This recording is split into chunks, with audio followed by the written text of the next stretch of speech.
Ahoy, adventurers! Your old buddy Hambone is back with another code from our friends over at Noble Knight Games. This code is good from March 16th to April 11th, and it is called Spring Fun. That's SPRINGFUN Fun. Now, this code is good for 5% off your order, any order $25 or more, and that is good in store or online. So if you are lucky enough to be able to walk through those glorious doors of Noble Knight Games, you can get your discount using the code SPRINGFUN. Or if you're like me and you're ordering from a distance in the Garden State of New Jersey, SpringFun's the one you're going to want to put in at checkout. Get 5% off your orders of $25 or more, and it's a long code. So if you're hearing this episode later, don't you worry. This code is good from March 16th all the way to April the 11th. So use the code SPRINGFUN and have some fun playing games that you get from our friends over at Noble Knight. This is the Vintage RPG Podcast, your source for the best in classic and contemporary RPGs. With your hosts, Hambone and Stu.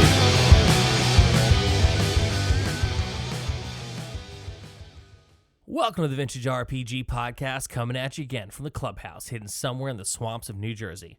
I'm John Hambone McGuire, and with me, as always, is the editor-in-chief of Unwinnable.com. He keeps his feet on the ground, but keeps reaching for the stars. Stu Horvath.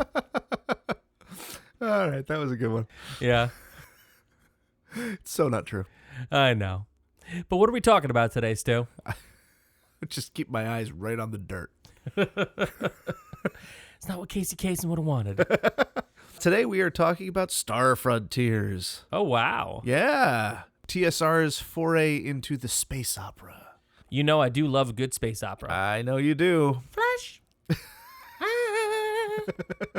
So, not TSR's first science fiction game. That was Metamorphosis Alpha, which sort of was a forerunner to Gamma World, which is sort of like a post-apocalyptic mutant kind of vibe. Although Metamorphosis Alpha did take place on a spaceship, I believe. People do love a dystopian future. Yeah. And spaceships. So, Star Frontiers is basically kind of a little bit of Star Wars, kind of a little bit of Star Trek.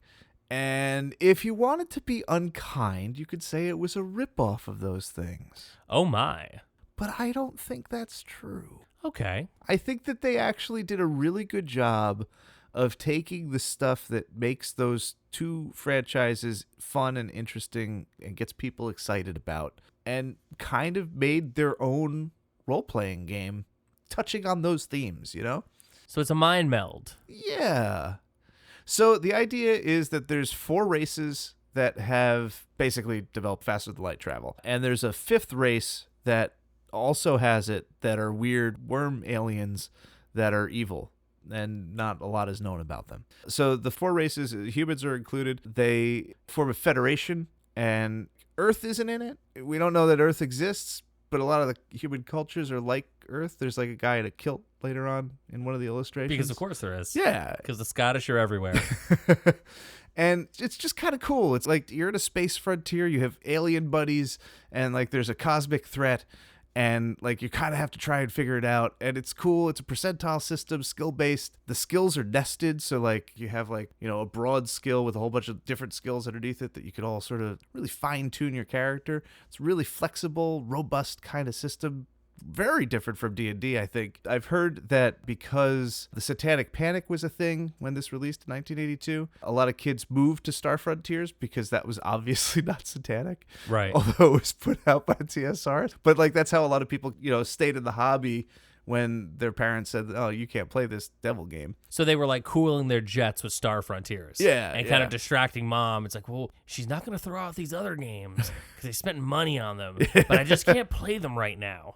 So instead, we're going to play Star Frontiers. Star Frontiers. Which, you know, I appreciate, you know, on the surface level that they didn't include Earth in the way that, say, like a Buck Rogers or a Battlestar Galactica did. Where, like, you know, maybe they're not on Earth per se, but these are people of Earth in space. Like, I do enjoy that, you know, even though you had the Wandering Scott, you did have an actual basis of like, hey, we don't know about Earth. Like, we are all aliens together. Yeah. It's not, okay, it's the human race, and then everybody else is an alien. We're all aliens. Yeah, and the aliens are super weird. Like, I think that Star Trek and Star Wars both sort of fail on the merits of, like, weird aliens. Like, they're all mostly, especially in 82, they're all just guys in suits. Very humanoid. Yeah, very humanoid. The aliens in this are odd. You have an amoeba race. They're just like gigantic amoebas in spacesuits. They have like protoplasm arms, and they're like little Incredible Hulks. Oh, that's super fun. Yeah, there's like a insectoid race. They're kind of like praying mantises a little bit. They have like 8 legs, and they're big and weird and sort of like capitalists. And then you have the deck apes. That's not actually what they're called. I don't remember the names of any of these aliens, but I remember the designs. And they're sort of like simian-looking dudes who come from a low-light world, so they have to wear sunglasses, and they have like flying squirrel sort of wings, but they're crazy. They're like Wookiee berserkers. They're little dudes, but they're insane. You mean my new favorite character, the Space Monkey? Yes. That I am going to play in every game forever. Like, we're talking in perpetuity here. You just said simian, Yeah. sunglasses, Yeah. flying squirrel Yeah. in the same sentence. Yeah. Shut up and take my money.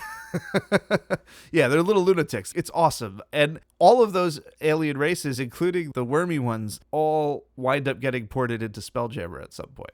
They're called deck apes in Spelljammer. That's why I know that. Yeah, because that's the back of your hand. Yeah. You know it. So really, they actually migrate them from Star Frontiers to another TSR property. Yeah, they just take the base concepts of all of the alien species and just, bring them back to a medieval Spelljammer level of technology and magic. Most of them don't work as well, I don't think, but the deck apes do. The deck apes are great. They're awesome. You better say the deck apes work. They're my favorite.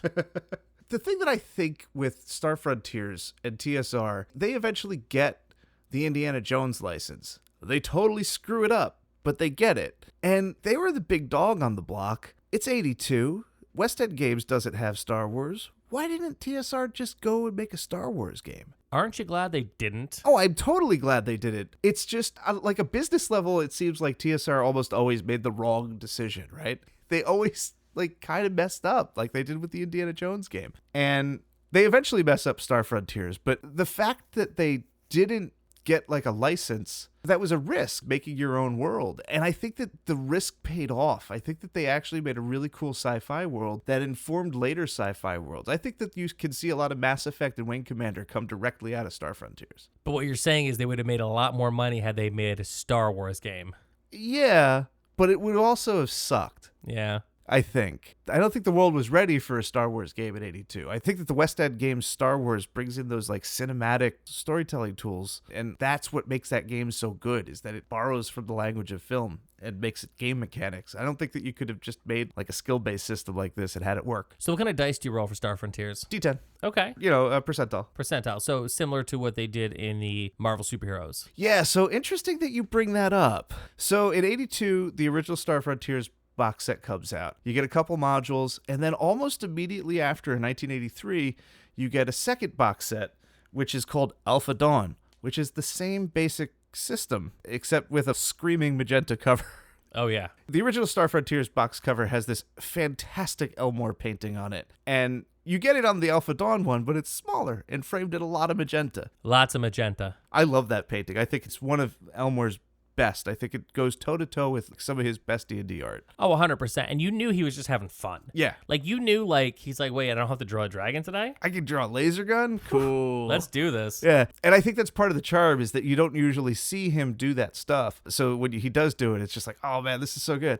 The next box set after Alpha Dawn is... So in a space opera, what do you think a good portion of the action involves? Romance. No. What kind of technology do you think that a lot of it involves? Spaceships. Yeah. You know what Star Frontiers lack any kind of mechanics for? Oh, no. They didn't have starships. They didn't have any kind of spaceships. But how do they get around? Basically, the introductory adventures, you're stranded on a planet. Okay, well, in Yeah. fairness, that's a great workaround for we haven't quite figured out how to make spaceships yet. Yeah, and they kind of hand wave it, and then they come out with the third box set, which is Nighthawks or whatever it is, which brings starfighting rules, but it's also a standalone tactical board game, which is kind of That kind of sucks. kind of a miss. Yeah. But in 1985, they come out with Zebulon's Guide to the Frontier Space, Volume 1, and they take the whole system that's been out there for 3 or 4 years now, and they basically replace it with a stripped-down version of Phase Rip from Marvel. Oh, no. No. It's Oh, terrible. bad. I don't think that it works at all. When I posted about this on the Instagram feed, people were kind of like, I liked Zebulons. There's a lot of really great material in Zebulons, but I think that the system is bunk. I can imagine that if this is your choice system, because let's face it, early 80s, you didn't have a whole lot of options. So if you sunk your teeth and your dollars into Star Frontiers, and then you get like 1, 2, 3 boxes, and the next thing that comes out is kind of like a reboot of the system to rules that now you have to go and relearn a new set of rules, man, I'd be pissed. And they're stripped down. They're stripped down compared to Marvel, and they're stripped down in comparison to what Star Frontiers was. I feel like Marvel's Phase Rip barely worked for us. I can't imagine using the Star Frontiers version of that system for anything. Oh, Phase Rip is terrible. I can say that from a completely educated place when I will tell you that we played it, and I'm like, this is an incredibly shitty system. Like, this is like, okay, so I roll this dice, so it's this, but it's and like I'm like moving my finger on a chart. Yeah, well, that resolution chart was like a super big fad in like 84 to 86. Like, Chill is like that. There's a whole bunch of TSR games that use it, and it's just weird. You're looking back, and the fads come and go. D20 system. It happened. We were there for it. But you can kind of understand D20 more than the chart thing. The chart thing, it's like a really complicated system masquerading as a simple one, Because it's color-coded, you think, oh, I just got a cross-reference. But no, it was hard. And that's the thing, too. When it comes down to games, any kind of RPG game, let the dice decide. Yeah. As it was intended, as it should be. I have spoken. So that was Volume 1 of Zebulon's Guide to Frontier Space. Volume 2 never came. It killed the line.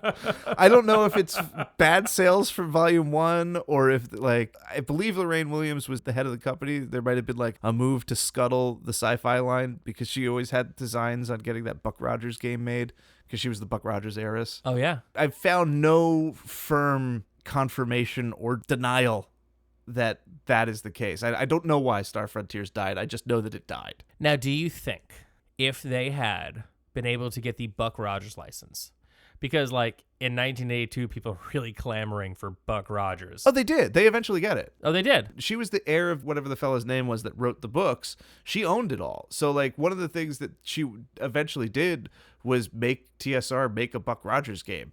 So she's self-dealing. It was an okay game, but they put out a lot of product for it and it didn't really ever have an audience. It got so much support relative to its sales numbers. It was ridiculous. Well, of course, because it was her game. Yeah. So, all right, then that changes my question. Let me ask you this.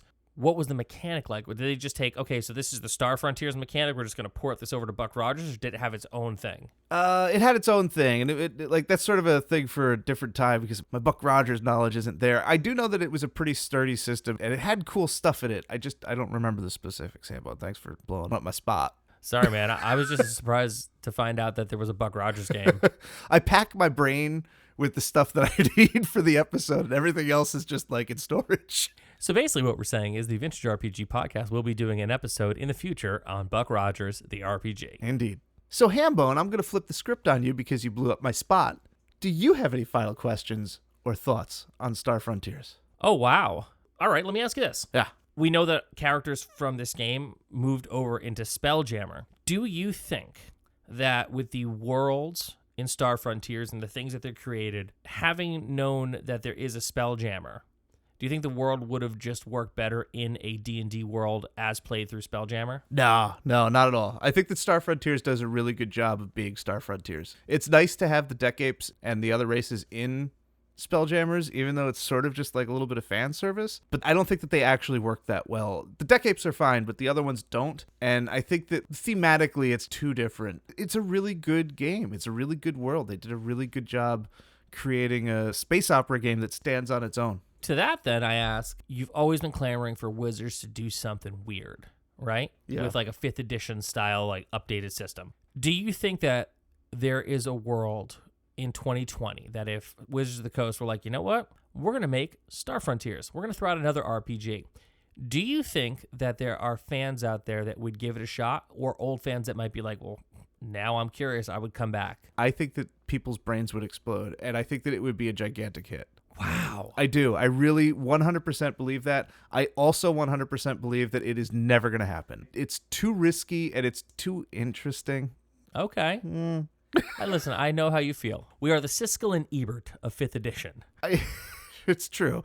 Even in the 3 or 4 years that went from the beginning of the first box set to Zebulon's, like there's a lot of ideas that changed, and Zebulon's polishes a lot of the system that it doesn't mess up. And I would love to see this in a modern system that wasn't a 5e based system. You would have to do the same thing. You would have to have it be its own standalone game for it to really work. And I will say this, that there is a thriving fan community for Star Frontiers. There's an ongoing zine that supports it. Lots of material, lots of enthusiasm for the game. Oh, that's cool. Yeah, no, it is a living game. It is still alive. See, I think that's fantastic. It's nice to see that there is a community for something like a Star Frontiers, where people who found it loved it, and maybe it can actually bring a new audience, albeit maybe a smaller audience, but I think it's great that if you're passionate about a type of game, that you're still able to play it the way that you want to play it. So good on you, Star Frontiers community. And I do want to add, and I don't know anything about this yet, but for the future, I just want you all to know that I am going to look into Starfinder, which is Pathfinder, but in the stars. Yeah, that works. That's good play on gimme. words. Yeah. I don't know if that has any kind of Star Frontiers component or if it's just like, their sci-fi thing. We'll investigate that and we'll report back in a future episode. Because we do our homework on the Vintage RPG podcast. Yeah, the Star Frontiers modules and stuff actually merit their own episode, so Star Frontiers will be coming back around. Yes, and that's the fun thing about the show going into our second year is that we can do some more in-depth deep dives on some of the all-time classics. So this was another awesome episode of the Vintage RPG podcast. Stu, where can the people find you? In the stars. I don't know why I said it like that. It's just like, I love it. I love the energy that you're bringing tonight. It's full of stars. You can find me every day on Instagram at @VintageRPG. Not being nearly this funny. You can find me on Twitter at Handbreaker. I tweet about cute animals. I tweet about Dungeons & Dragons. I tweet about professional wrestling. You can also find my day-to-day adventures in podcasting and in life on Instagram at John Hambone McGuire. So for Stu Horvath, I'm John Hambone McGuire. May the dice always roll in your favor.